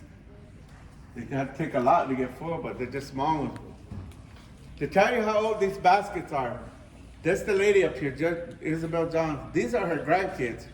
Her grandkids are about 60 years old now. So that's how I'll show you how old those baskets are right there. And this is some of the more famous Peapods pottery makers. Mary Juan and Ida Redbird. Before, even now, a lot of the Peapods paper, they say they don't put their names on stuff. But in order to sell this, when they started getting famous, they started putting signatures on their clay pottery because it cost more. And they did with the way they did the clay, imagine they did the little rolls, they took them and then they smoothed them out. So imagine the work they put on these long necks, you know, to try to make the clay. And they did it back in the day, they still did it, you know, the firing and everything. So this is some of these are very, very expensive pottery right here that we have. We are lucky we have them. Like I said, people donated them or we had to purchase them from collections. So over here we have some of our musical instruments, the shaku. They have the peapod and pimas up top, the akamaltam or the peapod. Then I'll tell you about the design. That's why I know the bottom of the peapod, so that diamond with the red, that's how peapods do. And there's a rasp, a flute, and our basket. Before the basket, we did have high drums. My grandfather said we didn't have specialty drums like northern traditional. They used to northern have a deer, buffalo, or elk. We used high, they said, because he said whatever we caught, we made drums out of. Then when the river left, a lot of our animals left, like the bear and stuff, so we went to baskets. It sounded the same, but when a lot of that material, when baskets started getting scarce, they had to find something else. So we went to cardboard boxes, what you see now. And it's not a new thing. This is in 1973. Look, they're using a cardboard box. When I was as far as I can remember, 1969, 70, 71, at St. John's Feast, my grandfather was one of the lead singers out there. We used to use that box. And there we used to have dances like crazy. We used to have like 5 or 6 circles. They didn't make circles big like this. Once you completed one, you started another one. Then you started another one. So deck of rows could be 4 or 5 deep back then. Now they dance a little bit different. And when we danced, it was elbow to elbow. Now some do it T.O. style, call it hand to hand. And they just make a circle bigger. Back then, once you completed one, they completed another one, you completed. So it'll be, I mean, you'd be done with the dancing, your hair would be white from all the dust and stuff, but that's, I remember that car bar even way back then. And you look at that party shirts on this side, they have basket dancers on there. And those have the date, if you look at the data, those are over 1,000 years old, those shirts on this side. And so, and I cannot tell when people come, I explain it to them, who come, we're still here, that's just our ancestors. Because that dance we show, we're still doing that kind of dance today. You know, it's thousands of years old, we are still dancing like that. So I don't know if any of you guys dance like that, but be proud that you guys do, because you are carrying on a tradition that's been here a long, long time. So we can go over to this, one of our famous tribal members. He is from Gila Crossing. His name is Russell Big Chief Moore. He was a jazz trombonist. This is after his jazz trombone. He toured with the famous Louis Armstrong back in Europe. And the way he got his name Big Chief was they saw a sign in Europe and it had Big Chief on it, or some promotional sign. And they took a picture of it. He took a picture of it underneath. And that's how he got his nickname, Big Chief. He was around till 1983. He did come down to the community a lot. I seen him when I was 3rd grade. He came to St. John's and played. He had a concert for us there. The only reason why I remember, because this is the spittoon right there, and he was pushing his spit out, you know, so I remember, he wasn't about maybe from me to you. And I was like, oh, you know, it's gross, but yeah, he's from Gila Crossing. He talks about sneaking over to St. John's, to the village to watch their band play. He eventually went to play to go live with his uncle in Chicago, and that's where he picked up the jazz and stuff. But he used to play in Phoenix. He talked about some of the tribes from, the people from that side, from Kamak, to go to Phoenix when he was playing, when they used to dance. You know, so he's one of our most famous jazz players. Anybody who's into jazz that knows Louis Armstrong knows Russell Moore. And his portrait, if you look at his socks, those maroon socks, that was he always wore maroon socks when he performed. Let's go through here. Watch out, you guys. Trip my telephone.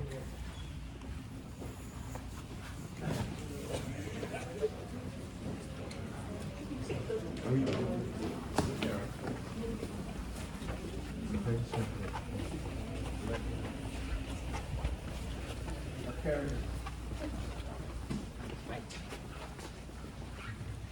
When we come to this thing right here, our tribe, we weren't really a raiding tribe. We were more a pacifist, but we did have military to protect a lot of our fields. Our fields were so vast where the river was going. In 1865, they had a captain from Fort Whipple, where we used to be in Prescott, come out and stand in the middle of one of our wheat fields, and stand in the middle of it, and he could not find the edge of the fields. And that's how vast our fields used to be, wheat. Okay, wheat in 1866 was 7 cents a ton for flour. 7 cents a ton, you know how much a ton is, right? 2,000 pounds? At 7 cents a ton, the flour mill owner, Abel White, grossed over $200,000 of wheat, from the wheat. So you can imagine the vast quantity of wheat we used to give him. $200,000 at 7 cents a ton. So imagine the tonnage. We had so much, it was cheaper for the government to buy our wheat than them to bring it up the Colorado River to give it to the towns and stuff, or to the military. So they used to buy from us, and he's the one who used to sell it for us, the mill. So that's how big our fields used to be, how much vegetation we used to have. They even had patrol from Tucson coming up, cavalry patrol, meet some of our Pima men, taking 1,000 head of cattle to sell. So that was the excess. That wasn't what they kept for themselves. So you can imagine, you could kind of say that we were kind of rich back in the day with the river. That's how much we lost when our river left. People don't really realize that, but we lost so much. In 1906, a Chicago newspaper put on a column out of our tribe losing 2,000 people to starvation because we didn't have water. You know, so when you hear people always talk about the elder sons that were still here, it's because the tragedy that we had to go through to keep our families still here, still going. So on this side is some of our games. The DACA.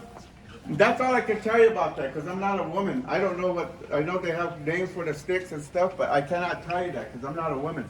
I grew up where my grandfather told us there's women stuff, you had women stuff and women duties and men duties.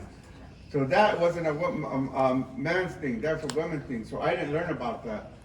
The games, some of the women's games, I don't know nothing. My grandmother was a basket maker.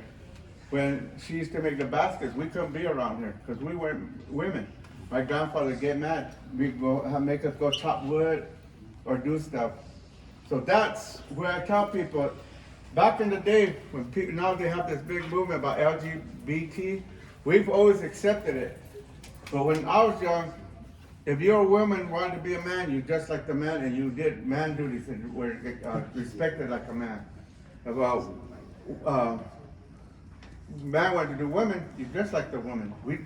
They had a couple when I was young in District 6, and I know one that's still alive in District 3 that he still has his wife and he's treated like that. So it's accepted, but you were expected to be that one way or the other and perform those duties. That's how it was back then. Now it's a little different, everything moves different, but back then it was always been accepted. If people tell you it wasn't, it always has been. I've seen it with my own eyes. My grandfather used to tell us that. It has to be that way, because if you don't, you confuse our spirit, they say. You confuse our planet. You confuse our world. So they think that's why, like, if you really look at a lot of our plants, like the power, wolfberries, anybody know what those are? Those little orange berries from the bushes? They started growing right now, so we should be picking them to the Greeks. You boil it down. But a couple of years ago, we had two, they sprouted twice, and we're saying they're confused because everything's getting confused.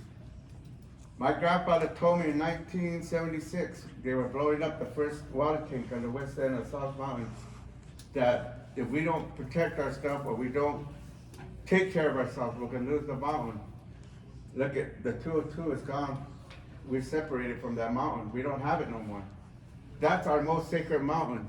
I don't know if any of you guys know that, but that is our most sacred mountain right there. Suho used to live there. Anybody know who Suho is? And he moved down to T.O. They call him Itoy now. They some say it's the man in the maze. But he was our caretaker way back then until the legend, I can't go into a long legend, but we tried to kill him, so he went down. So up in South Mountain, there is a rock maze up there that's destroyed. I know where it was when I was young. I haven't gone back. I'm too scared to go up there because of just what it was. Some say it was Jesus. For it's the long hair. But everybody has their own stories and things get blended. I'm telling you my version of what my grandfather told me. He never spoke to me in English. So I have to try to figure out some things he said. My older brother said something different because it's the two way we understood it. Different ways. Now behind you is some of our hunting and our fishing. They used to block a lot of the canals with this gate right here, put a cloth, and they used this fish scoop to take them out. When I was young, Phoenix canals used to drain it. We used to use, my grandmother would make some, and my older brother used to scoop the fish out of the canal onto the top where me and my younger brother would get them. And of course, the old fishing nets that they used to have. Like I remember I told you our rivers were shallow and wide, so they're able to use those hand kind of nets. And then of course the bow and arrows. That one on the right side is a rookie bow. Somebody that's learning. Can anybody tell you why? It has to do nothing with the arrows, just the bow. I think wait, would you ask again? Sorry. What was the question again? Which one? Why is a learner bow? Why is it? It's smaller. Yeah. Yeah, I guess it's smaller. But No. Oh, man. It's thicker and more curved? No. Because everybody has their makers have their own way of certain ways to make them. Think of a fire engine. Red, warning, danger. This one has markings. And so if they're painted red, you have to look out because they're dangerous because they still don't know how to use the bow yet. They might shoot you. Yeah. So it's simple. some of you might be related to the elder named Sylvester Matthias. They used to call him Chula Vista. That's the one that taught me a lot of our tradition besides my grandparents. So that's what he used to tell her. He gave us those when he was teaching. I thought it was cool, but then he told me, I was like, man, everybody thought I was, rookie back then. I thought it was cool. Plus, we used to have slings. Everybody used these when they were small. And we used to use, what they call the slingshots. We used to make use inner tubes out of them. Go and cut a piece of a mesquite and use them. I still remember when we were young, my brother got in trouble because he cut some of my dad's best boots to make his sling. But we used to still hunt back then. It wasn't a necessity for us, but we just did it because it was, the way we were taught. I was 8, 9 years old. Me and my friends could go to the mountains, the Estrella Mountains, and stay out there all day. We'd take matches and sometimes water.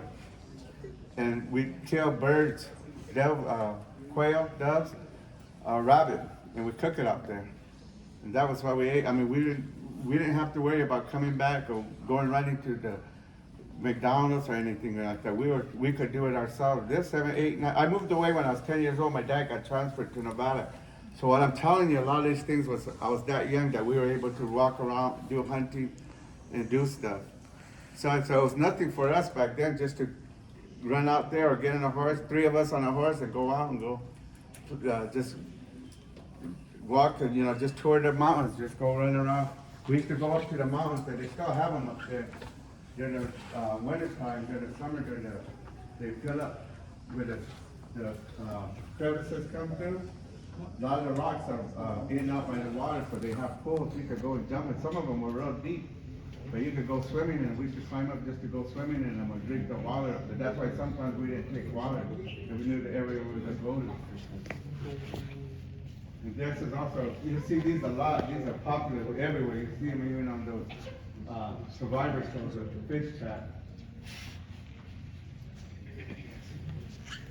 So this case right here, this has a turban.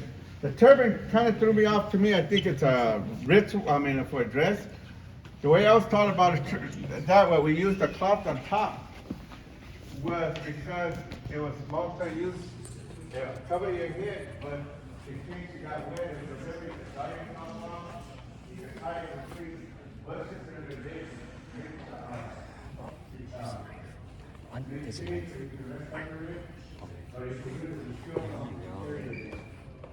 What?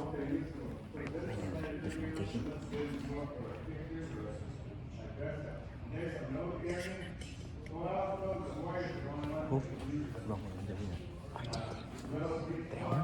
Are they? Because like, the veins like holding her arm and like putting her head on her. That Santiago and Davina were together already. Like, what did it say? Wrap her arms around each other. Unless she's bored. Unless she's a prostitute. Prostitute? Wait. Do you even know what a prostitute is? Yes. Describe it. That's where they get blowjobs in there for money. And other stuff. It's when a true definition is a woman or a man doing sexual acts in exchange for money. Yeah.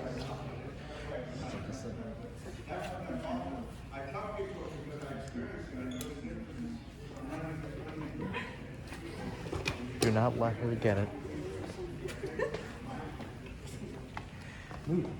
What are y'all laughing over there?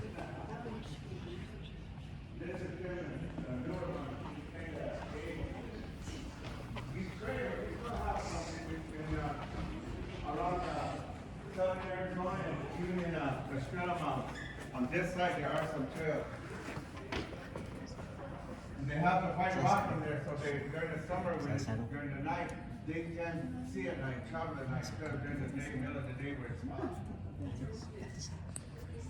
And this depicts a lot of our animals that we have or used to have here.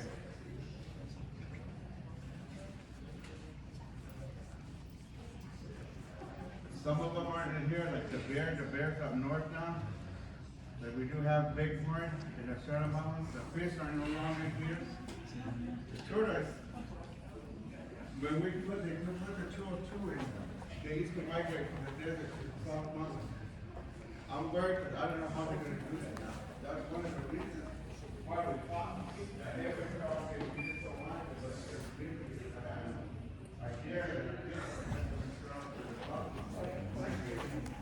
we don't have that. I'm worried about it, but we're going to lose these. These are your grapples. You're not supposed to touch these things.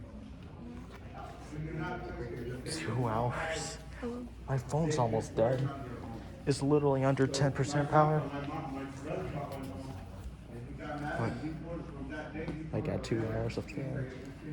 And then he showed us where they migrate from. He told us to stay away from that area. But now the 202 is here, so that's why I worry. Where's Hobbit? Spiderwebs. Where's Hobbit? Or you can take the stairs like this.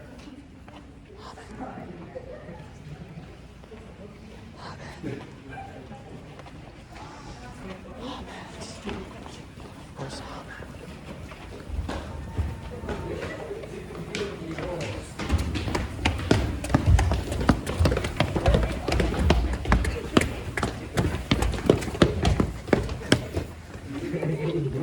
Hobbit. Hobbit. Don't be putting them all like that. Oh, don't do that, that hurts. Damn, flowers. Yep. Oh my god.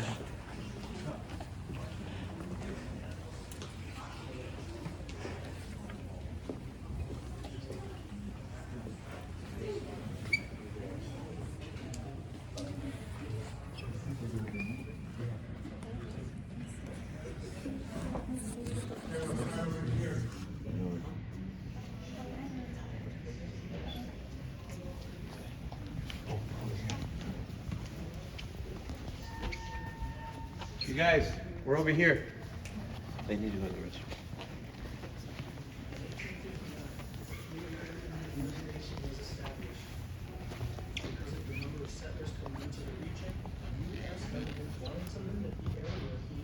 Not everybody? Okay, up till maybe a little over 100 years ago, we didn't really have any written history. Our history, we found, wanted to know before that, you go to, you have to go down to the missions in Mexico, Catholic missions, to find out where, like Father Tino, where they wrote their history. That's the only way. Otherwise, ours was verbal. Everything that I'm telling you that I was taught was not given to me in paper written. I was shown, I taught. But this is how we used to keep our history. This is the Peapod style, that's Alton style. And I talk about we used to have training like with the 49ers back in 1849. That we used to trade a lot of our corn and our wheat and our squash and other things with them. This is supposed to be a cactus rib. The saguaro cactus rib. If you look closely, that's lumber. That's a piece of lumber. That one up there is dated 1820, I think 28 or 23 to 1925. And with all those lines on there, everybody thinks that everybody has the same kind of, they always have, well, what does it say?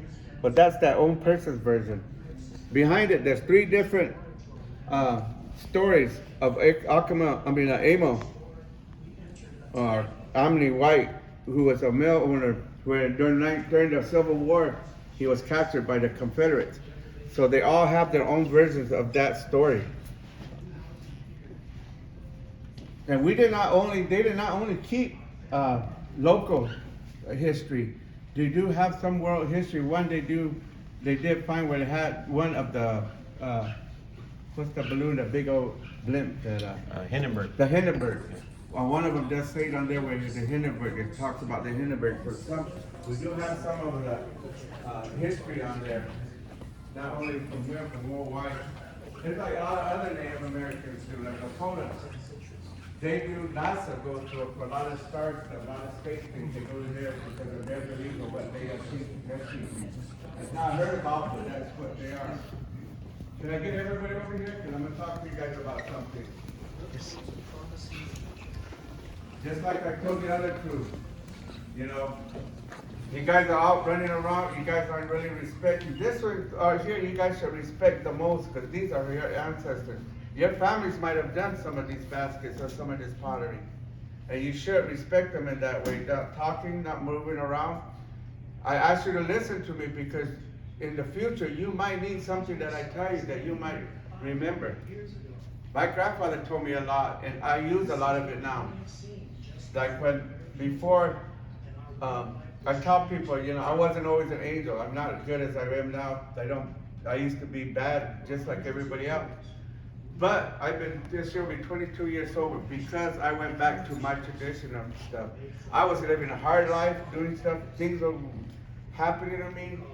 But I started to remember what my grandfather told me, my parents told me, how my elders told me. Back when I was young, if you got in trouble like this, elders would be yelling at you guys to go over here. Any elders would get mad at you.